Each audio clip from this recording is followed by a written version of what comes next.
Bonjour à tous, je suis le frère Jean-Luc, franciscain à Bruxelles, et nous sommes dans la suite des enseignements sur le Notre Père, et je vais vous parler particulièrement de « Pardonne-nous nos offenses comme nous pardonnons aussi à ceux qui nous ont offensés ». Alors demandons à notre Père l'Esprit Saint, qui me donne un esprit, un charisme d'enseignement, que vous puissiez accueillir aussi ce que je vous partage. Notre Père, qui es aux cieux, que ton nom soit sanctifié, que ton règne vienne, que ta volonté soit faite sur la terre comme au ciel. Donne-nous aujourd'hui notre pain de ce jour. Pardonne-nous nos offenses, comme nous pardonnons aussi à ceux qui nous ont offensés. Et ne nous laisse pas entrer en tentation, mais délivre-nous du mal. Voilà le pardon. Le pardon, c'est un thème que j'aime beaucoup. Je l'ai beaucoup travaillé. Et vous savez quoi? J'avais même un peu d'orgueil qui me faisait dire « Je suis quand même un bon spécialiste, hein. J'ai fait beaucoup de sessions, j'ai donné des sessions, je n'ai reçu. » Mais un jour, au cours d'une session que je recevais, j'avais plusieurs exercices à faire et je me suis planté lamentablement. Et alors là, je me suis dit, oui, ouais, j'ai encore des choses à apprendre, à comprendre. Voilà. Je pense que c'est quelque chose que je travaillerai toute ma vie. Peut-être parce que je ne suis pas très doué pour le pardon. Et donc, je vais vous partager le plus humblement possible ce que j'ai reçu, ce que j'ai vécu et ce que j'aimerais vivre. C'est important pour moi de commencer en vous citant deux sources de formation que vous pouvez checker tout de suite. Voilà, des liens qui me sont très utiles encore. Et d'abord, c'est l'association Estimame, E-S-T-I-M-A-M-E. Vous avez le site estimame.com. C'est une association qui continue le travail du père Jean Montbourquette, qui est un des pionniers du psychospirituel, le lien entre la psychologie, les sciences psychologiques, et un chemin spirituel chrétien souvent. C'est une association qui n'est pas liée à une foi, hein, et elle organise des conférences et des formations sur différents thèmes, dont le pardon. Il y a aussi le deuil, l'estime de soi, la mission de vie, etc. Allez voir le site estimame.com. Le deuxième lien, ma deuxième source, c'est Nathalie Lacroix, une bonne amie. Elle est ici dans ce diocèse de Bruxelles, Malines-Bruxelles. Elle est vierge consacrée de ce diocèse Malines-Bruxelles. Et elle donne beaucoup de retraites, des formations au centre spirituel jésuite très connu, qui est le centre spirituel La Pérelle. La Pérelle, à côté de Namur. Là aussi, vous mettez sur Google La, plus loin, Pérelle, centre spirituel jésuite, et vous trouvez tout un tas d'informations très utiles si ce thème du pardon et d'autres thèmes vous intéressent. Pardonne-nous nos offenses, comme nous pardonnons aussi à ceux qui nous ont offensés. Vous savez que le soir, durant les complis, nous lisons parfois que le ciel ne se couche pas sur votre colère et ne donnez pas d'occasion au diable. Puis nous passons la nuit sous la protection du Seigneur et le matin, nous nous levons en faisant un signe de croix ou une prière du Notre Père avec cette phrase merveilleuse que nous venons de répéter plusieurs fois. Pardonne-nous nos offenses comme nous pardonnons aussi à ceux qui nous ont offensés. Ce comme, alors nous pouvons le comprendre de plusieurs façons. La première, c'est « Regarde Seigneur, dans notre vie nous j'ai déjà pardonné. Alors s'il te plaît, toi aussi, pardonne-moi. Il y a une deuxième façon, qui à mon avis est plus mieux bien. Jésus nous dit, faites attention, soyez attentifs. Demain, vous serez pardonnés par Dieu, dans la mesure avec laquelle vous avez pardonné à ceux qui vous ont offensés. Alors, pour bien expliquer, l'enjeu de cette œuvre de miséricorde qui est le pardon, c'est de faire entrevoir à ceux qui sont autour de nous un rayon de la lumière de Dieu. Parce que c'est Dieu qui pardonne. Et nous sommes à l'image et ressemblance d'un Dieu qui est tout pardon.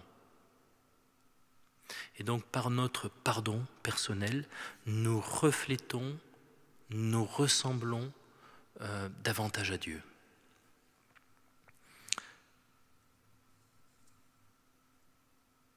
Dans ce sens, pardonner ne veut pas dire oublier. Je ne peux pas pardonner si j'oublie. Il s'agit de faire une chose très noble et très grande. C'est regarder le mal en face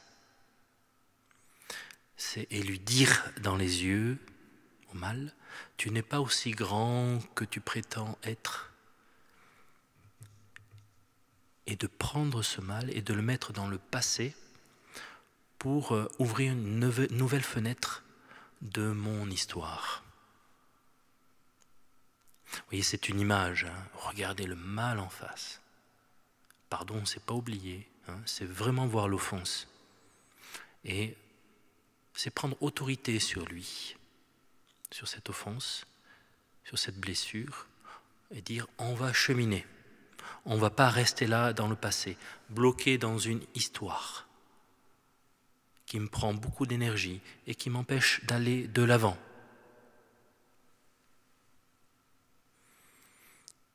En effet, le non-pardon a pour effet de, même si je ne m'en rends pas trop compte, ça me scotche dans une histoire passée et bloque d'une certaine façon mon histoire sainte, ma fécondité. Donc, pour résumer, et après je vais aller dans le détail, hein.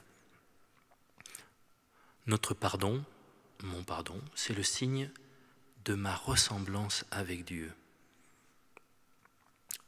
C'est-à-dire, je suis appelé à refléter sa bonté. On va aller dans le détail, ne vous effrayez pas. Et donc, en étant signe de la bonté de Dieu, un signe concret, matériel, hein, à travers ce pardon, mais peut-être ça ne se voit pas, mais les gens autour de moi peuvent le voir, le comprendre. Eh bien, oui, je témoigne à ce moment-là. Pardonner, c'est ressembler à Dieu. C'est aussi refléter notre vraie nature. Donc c'est une voie de bonheur. Je suis créé à l'image et ressemblance de Dieu. Donc, en étant sur un chemin de pardon, je dis bien chemin, hein, ce n'est pas une formule magique, paf, je pardonne, c'est fait. Non, c'est un chemin de vie et un chemin de bonheur. Pourquoi ? Parce que je suis fait pour ressembler à Dieu. Et Dieu, il est pardon. Alors, à ce point-là, je vous ai peut-être convaincu, nous sommes sans doute d'accord, peut-être, hein, mais je pense. On est certainement d'accord sur la nécessité du pardon, sur le but que les pardons. Par contre, l'expérience montre que le comment pardonner, là c'est autre chose, hein, c'est une autre paire de manches. Quel premier pas je fais ? Et puis parfois on ne s'entend pas très bien sur le concret du pardon. Qu'est-ce que c'est le pardon ou qu'est-ce que ça n'est pas ? Et certains d'entre nous sont incapables de pardonner, surtout quand il y a des exemples stimulants de pardon, il y en a d'autres qui nous paralysent. On se dit mais jamais je ne pourrais faire ça. Et donc quelque part ça me bloque au lieu de me stimuler. Je pense à Jean-Paul II, Saint Jean-Paul II qui pardonne à celui qui a tenté de l'assassiner, ou Jésus sur la croix. Et alors curieusement, Ça peut nous stimuler, mais ça peut aussi me dire ah ouais, c'est pas pour moi. Ça. Ouais, moi, je suis un pauvre gars, une pauvre femme. Je vais pas y arriver. Non, c'est bon, voilà. Je peux pas faire ça. Donc, il est important de cerner la nature du pardon. On va s'entendre là-dessus. Je vais essayer d'être vraiment le plus précis possible. Parfois aussi, un des obstacles, c'est on a tendance à accorder beaucoup d'importance aux petits torts, alors qu'on devrait peut-être, voilà. Et par contre, les grosses offenses, eh bien non. Alors que c'est le contraire, les grosses offenses, on devrait pouvoir faire face, hein, avec l'image que je vous ai donnée tout à l'heure, c'est, oui, je le regarde en face et je le prends en considération, je lui dis non, tu ne vas pas prendre contrôle de ma vie, et je vais cheminer, on va cheminer ensemble, et je vais guérir de mes blessures.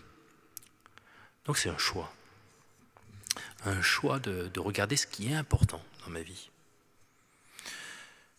Alors, avant de songer à pardonner, il est impérieux, là, à ce moment-là, de nous débarrasser des fausses idées sur le pardon. Voilà. Donc, c'est une série négative. Qu'est-ce que le pardon? On fait d'abord qu'est-ce que n'est pas le pardon, pour se débarrasser des fausses idées. Pardonner, ce n'est pas oublier, on l'a déjà dit. La Bible ne dit jamais que le Seigneur oublie nos péchés. Deuxièmement, pardonner ne signifie pas nier. C'est-à-dire, pardonner, ce n'est pas comme si je faisais en sorte que l'offense n'avait jamais eu lieu. Ce serait une sorte de déni, ce ne serait pas honnête. Si quelqu'un nous a fait du tort, Dieu ne nous demande pas de tourner le dos à notre peine, comme si on ne sentait rien. Non. Par contre, au cœur de notre peine, Dieu nous demande de nous tourner vers lui. Troisième, pardonner, ce n'est pas de la magie. Moi, j'ai vécu cette expérience petit et même comme grand frère, avec ces fameuses formules. Moi, j'avais un petit frère, petite sœur qui se chamaillaient tout le temps. Allez, dites-vous pardon. Paf, c'est fait. Ce n'est pas idéal, ce genre de formule magique. Non, ça ne respecte pas le pardon. Il faut du temps. Et puis c'est un acte libre. Pardonner ne peut être commandé, justement. Un pardon, c'est un acte libre, gratuit, ou alors ça n'existe pas. Ce n'est pas une obligation morale. Pardon, c'est un chemin de vie. Pardonner ne veut pas dire non plus, ça c'est très important, pardonner ne veut pas dire se retrouver comme avant l'offense. C'est la confusion entre le pardon et la réconciliation. Je peux être ami avec quelqu'un, il y a une offense subie, mettons que je subisse une offense. Je prends du temps pour pardonner, mais je peux décider de ne pas revenir dans la relation. Il y a le pardon et la réconciliation, ce sont deux aspects différents. Pardonner, ce n'est pas approuver, évidemment. Nous pouvons condamner un acte tout en pardonnant l'auteur de l'acte. Pardonner, ça c'est très important aussi, n'exige pas qu'on renonce à ses droits. Exemple, je suis lésé sur mon salaire, sur un soin qui ne m'a pas été fait comme il faut. Je peux pardonner, mais je peux aussi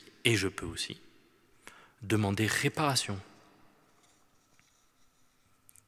Ce sont deux lieux différents. Attention à l'expression tendre l'autre joue. Hein? Tendre l'autre joue veut dire ne pas rester au même niveau que celui qui m'offense. Hein? Et c'est un thème que j'aimerais creuser avec vous dans une autre vidéo. Et si vous êtes très pressé, je vous conseille d'aller voir la méthode critère, comme ça se prononce. Critère, C-R-I-T-E accent grave R-E. C'est Étienne Chaumet qui développe une méthode de non-violence, une méthode non violente de résolution des conflits. C'est vraiment très riche et très intéressant, où il reprend justement cette phrase de l'évangile: tendre l'autre joue. Pardonner à l'autre ne veut pas dire non plus l'excuser. C'est-à-dire, je peux comprendre l'autre sans enlever sa responsabilité. Sinon, je risque de l'humilier, plus que de pardonner et d'être libéré et d'être guéri. Le pardon, le fruit du pardon, c'est ça, être guéri de ma blessure, être libéré. Ce n'est pas en humiliant l'autre, quelque part en me vengeant de manière subtile, que je vais être guéri et libéré. Pardonner n'est pas une faiblesse. Le pardon, c'est comme, j'allais dire, la croix. Le pardon est comme la croix, qui est un signe de puissance de Dieu. Et prenons la première lettre aux Corinthiens, chapitre 1, verset 18. Je lis: en effet, le message de la croix est une folie pour ceux qui périssent, mais pour nous qui sommes sauvés, il est puissance de Dieu. Le pardon est puissance de Dieu, comme la croix est puissance de Dieu. Pardonner n'est pas une démonstration de supériorité morale, le côté « je ne m'abaisserai pas à ton niveau » ou le fameux « vous n'aurez pas ma haine ».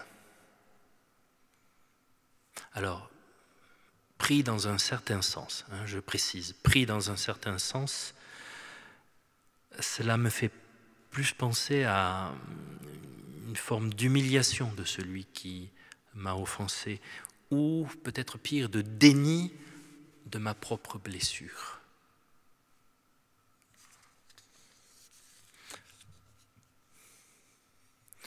Pardonner ne consiste pas à se décharger sur Dieu. Le pardon est uniquement l'œuvre de Dieu. Non, c'est une œuvre commune. Grâce et nature travaillent ensemble. La grâce a besoin de notre nature. C'est vraiment une alliance avec Dieu, le chemin du pardon. Le pardon, enfin, n'est pas le gage d'une vie sans souffrance. C'est un chemin de vie, tout simplement. C'est une vie chrétienne. Et le pardon n'est pas facile. Alors pourquoi pardonner? Parce que pardonner, c'est l'appel de Dieu pour nos vies. Une vie réconciliée. Pardonner, c'est s'ouvrir à la vie. C'est comme si quelqu'un nous déchargeait d'un lourd fardeau. C'est une guérison, c'est une libération, le pardon. Qui ne veut pas le vivre? Le pardon, c'est une promesse. Au sens de la lettre aux Colossiens. Chapitre 2, versets 13 et 14. Je lis. Mais Dieu vous a donné la vie avec le Christ. Il nous a pardonné toutes nos fautes. Il a effacé le billet de la dette qui nous accablait en raison des prescriptions légales pesant sur nous. Il l'a annulé en le clouant à la croix. Comme Dieu efface notre dette, voilà, nous effaçons aussi la dette de notre prochain. Nous renonçons à notre droit de punir l'offenseur, de le faire payer. Il y en a un qui a déjà payé. Vous voyez, pardonner, c'est mettre nos pas humblement à la suite du Christ.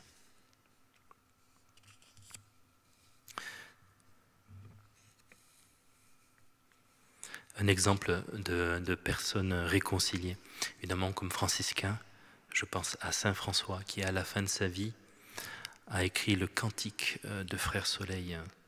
Et écoutez bien, on voit là vraiment toute la grâce, la beauté d'un homme, d'une personne, d'un chrétien réconcilié en lui-même, avec la nature, avec la création, avec les frères et les sœurs en humanité.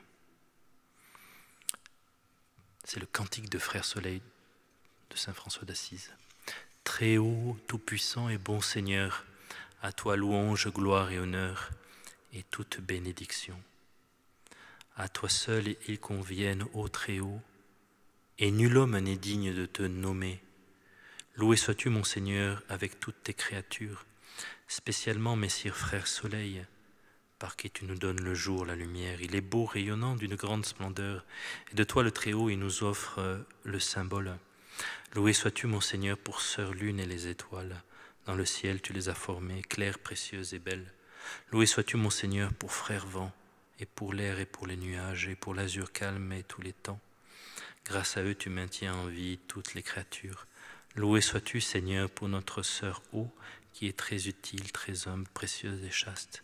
Loué sois-tu, mon Seigneur, pour Frère Feu, par qui tu éclaires la nuit. Il est beau et joyeux, indomptable et fort.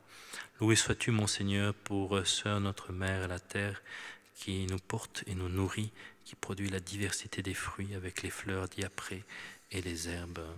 Loué sois-tu, mon Seigneur, pour ceux qui pardonnent par amour pour toi, qui supportent épreuves et maladies. Heureux s'ils conservent la paix, car par toi, le Très-Haut, ils seront couronnés. Loué sois-tu, mon Seigneur, pour notre sœur, la mort corporelle, à qui nul homme vivant ne peut échapper. Malheur à ceux qui meurent en péché mortel, heureux ceux qu'elle surprendra faisant ta volonté, car la seconde mort ne pourra leur nuire. Louez et bénissez mon Seigneur, rendez-lui grâce et servez-le en toute humilité. On pourrait croire que ce texte a été écrit par Saint François, peut-être après un temps de repos, avec une belle vue sur la plaine d'Assise, avec des frères autour de lui, heureux de le voir en pleine santé. Ben non, pas du tout. C'est à la fin de sa vie, il est aveugle, il ne peut pas dormir tellement il a mal, et puis la nuit, il y a les rats qui courent sur son corps. C'est pas tout à fait une vision de repos et de bien-être, j'allais dire psychique uniquement. Non, c'est un homme profondément réconcilié. Et je vous ai partagé ce texte pour nous faire envie. C'est possible, avec la grâce. Et notre désir de vivre quelque chose de Dieu. De marcher dans les pas de Jésus. Non comme des héros, mais humblement, petit à petit. Je vous ai cité tout à l'heure Jean Montbourquette, c'est un prêtre québécois, il fait partie d'une congrégation religieuse dont j'ai oublié le nom pour l'instant, pardon. Et il est décédé il y a une dizaine d'années. Et alors qu'il était professeur, prêtre et professeur de psychologie, il y a une des assistantes, de ses assistantes, qui finalement décide de travailler pour un autre. Et là, Jean Montbourquette se sent trahi, une vraie peine de cœur. Et bon, il décide de pardonner. Et en fait, il n'y arrive pas. Et il se dit, mais comment ça se fait? Moi, je suis prêtre religieux, je suis psychologue, et je n'y arrive pas. J'ai toujours, le matin, en me levant, quelque chose qui ne passe pas. Et il s'est dit, mais je vais creuser cette histoire-là du pardon. Et il a écrit un très beau livre sur comment pardonner. Je vous renvoie à ce livre. Et dans ce livre, il détaille 12 étapes. Ça s'appelle « Comment pardonner », tout simplement. « Comment pardonner » aux éditions Novalis. Peut-être Fayard maintenant. Donc 12 étapes dans le processus du pardon. Et ce n'est pas une recette, j'allais dire, infaillible. Il faut l'imaginer plutôt comme des balises sur un chemin. Une sorte de pèlerinage intérieur. Vous voyez, le pardon, c'est vraiment notre vie de chrétien, un pèlerinage. Parce que notre vie de chrétien, c'est un pèlerinage. Première étape, décider de ne pas se venger et de faire cesser les gestes offensants. Alors, première étape, ne pas se venger. Décider, c'est vraiment une décision. Alors il y a les vengeances claires et puis les vengeances subtiles, du style faire la gueule, bouder, c'est l'agressivité passive.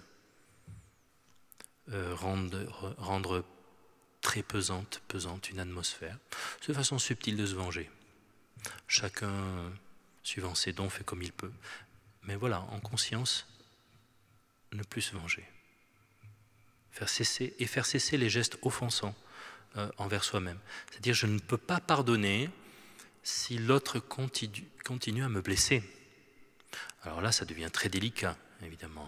Le pardon, c'est une matière très complexe. Et rien que la première étape, faire cesser les gestes offensants, ne pas se venger, ça peut donner des développements, mais je vous renvoie vers le livre, je vous envoie vers les sessions de formation.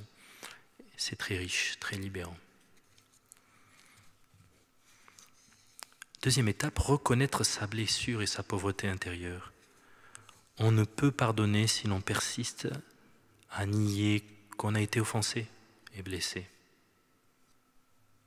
Et donc, quelque part, on a une pauvreté en soi. Et l'offense, elle nous met devant des sentiments de honte, d'humiliation. On a perdu quelque chose. Et c'est l'admettre, c'est le reconnaître, ça. Pas simple non plus. Troisième étape, partager sa blessure avec quelqu'un. Parce que la blessure a tendance à nous refermer sur nous-mêmes. Et le fait de le dire à quelqu'un qui a une bonne oreille, son acceptation inconditionnelle va me détendre, va me permettre d'aborder plus facilement, de regarder plus facilement en face, avec confiance, l'offense que j'ai subie, ma perte.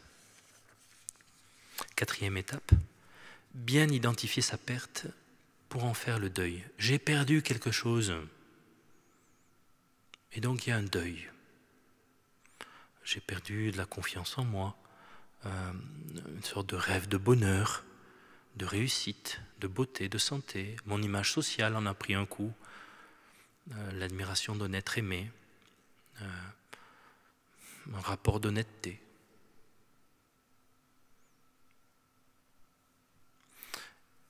Et donc j'ai perdu quelque chose. Et c'est important de voir là que ce n'est pas tout mon être qui est offensé, mais seulement une part de moi-même. Il peut arriver dans les premiers temps de l'offense qu'on a l'impression d'être tout entièrement habité par l'offense. La colère est là, ou la honte, ça prend toute la place. Et bien identifier sa perte, justement, nous aide à voir, mais non, ça va bien le reste, mais c'est cette partie-là qui est blessée. Voyez ? Cinquième étape, accepter sa colère et son envie de se venger. Non, c'est pas chrétien ça. Mais si, mais c'est la réalité. Je peux avoir envie de me venger, je peux être en colère, mais ça ne veut pas dire que je vais passer à l'acte. Mais je reconnais en moi ces sentiments. Ça, c'est la réalité. Et au cœur de ces sentiments, je peux me tourner vers Jésus, lui demander son aide, demander l'aide à des frères et sœurs. Une émotion n'est pas négative en soi, c'est ce que j'en fais. Voilà, sinon, pas accepter mes émotions, ça me conduit à faire des grimaces sociales. Je ne suis pas sûr que ce soit plus chrétien. Sixième étape, se pardonner à soi-même. Et c'est un point tournant de la démarche du pardon. On ne peut pas pardonner à autrui sans d'abord avoir vécu l'expérience du pardon à soi-même. Bernanos écrit « Un être que l'on contraint à se regarder hors de la douce pitié de Dieu ne peut tomber que dans la haine et le mépris de soi. » On a besoin de l'amour de Dieu, se pardonner à soi-même pour avancer. Sinon je peux rester dans « Ah, je suis encore tombé là-dedans, je me suis fait avoir, toujours le même imbécile que je suis. » On peut avoir des mots horriblement durs envers soi-même. Passer cette étape-là, se reconnaître, aimer, profondément aimer par le Seigneur et accueillir cet amour pour me donner le pardon, le recevoir pour moi-même. Septième étape, commencer à comprendre son offenseur, c'est-à-dire ne pas le lier à son offense. Ça ne veut pas dire l'excuser, ça veut dire mettre de l'épaisseur dans son histoire. Ça ne veut pas dire le disculper, l'excuser. Non, c'est pas ça. C'est pas ça. C'est ne pas confondre l'offense et l'offenseur, le péché et le pécheur. C'est porter un regard lucide sur sa personne pour saisir les dimensions de sa personnalité, les motifs de sa faute. C'est mettre de l'épaisseur dans cette histoire, en fait. 8. Trouver le sens de sa blessure dans sa vie. Ouh, ça c'est une étape très belle, très importante, mais ô combien délicate. Je le dis brièvement. C'est quelque part se dire, mais quels sont les effets positifs possibles de l'offense dans ma vie? Ok, c'est très délicat. J'ai juste l'exemple. Je vous donne l'exemple d'un couple qui a vécu l'expérience d'une crise très grave. Ils étaient au bord du divorce. Et puis, avec un cheminement, ils s'en sont sortis. Et bien maintenant, qu'est-ce qu'ils font? Eh bien, ils aident les autres couples. Vous voyez, on part de l'offense qu'ils ont subie, crise terrible, offense réciproque. Et maintenant, le fruit de tout cela, c'est qu'ils deviennent des guérisseurs de couple. Toute la thématique du guérisseur blessé. 9e étape, se savoir digne de pardon et déjà gracié. C'est-à-dire qu'il faut expérimenter le pardon d'autrui, déjà, pour être capable de pardonner à son tour.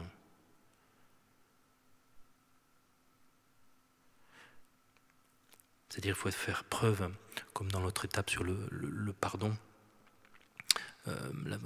ce que je vous ai dit juste avant, oui, se pardonner à soi-même, c'est se savoir digne de pardon, déjà gracié, déjà aimé.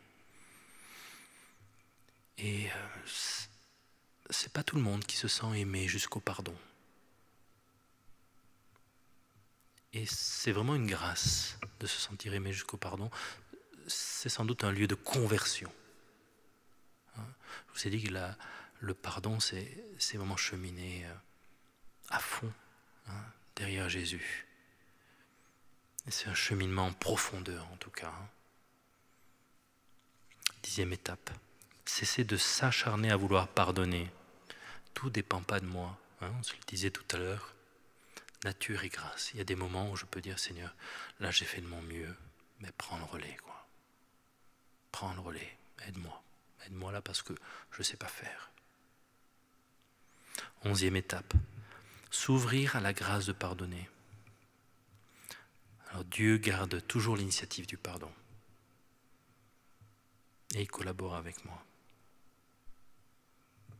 C'est vraiment les dernières de l'étape 6 à 12 sont des étapes dites spirituelles.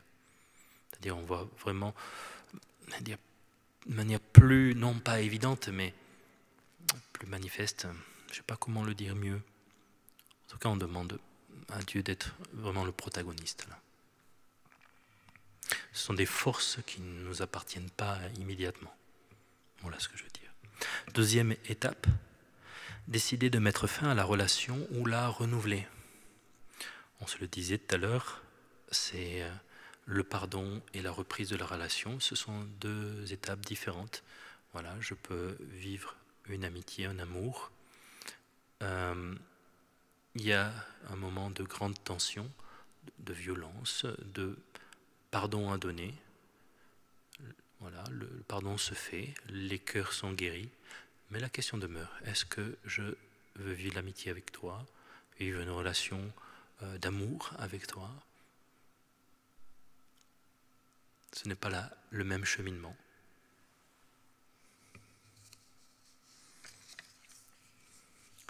Ce sont des aspects différents. Je peux pardonner et décider de dire, bon, chacun maintenant son chemin et part avec ma bénédiction.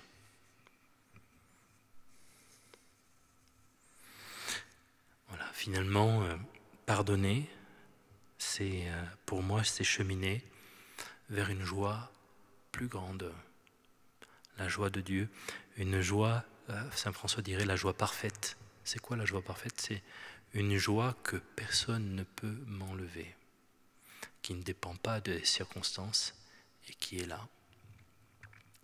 Voilà pourquoi j'aime cheminer, creuser le pardon, parce que c'est cette joie qui m'attire. Et si je vous ai donné envie, merci Seigneur. Et vous pouvez venir sur notre site, lesfranciscains.com, et j'organise des sessions, ça s'appelle Dieu m'a donné. Et il y a des sessions sur le pardon que j'anime sur 2-3 jours, et avec des amis qui sont formés aussi au pardon, avec l'association Estimam, ou d'autres amis comme Nathalie Lacroix. Voilà. Il y a beaucoup de lieux dans l'Église, merci Seigneur, où finalement on est aidé pour cheminer vers tous les trésors que Jésus veut nous donner. Parfois on a l'idéal, mais après comment dans le concret? Qu'est-ce que je fais?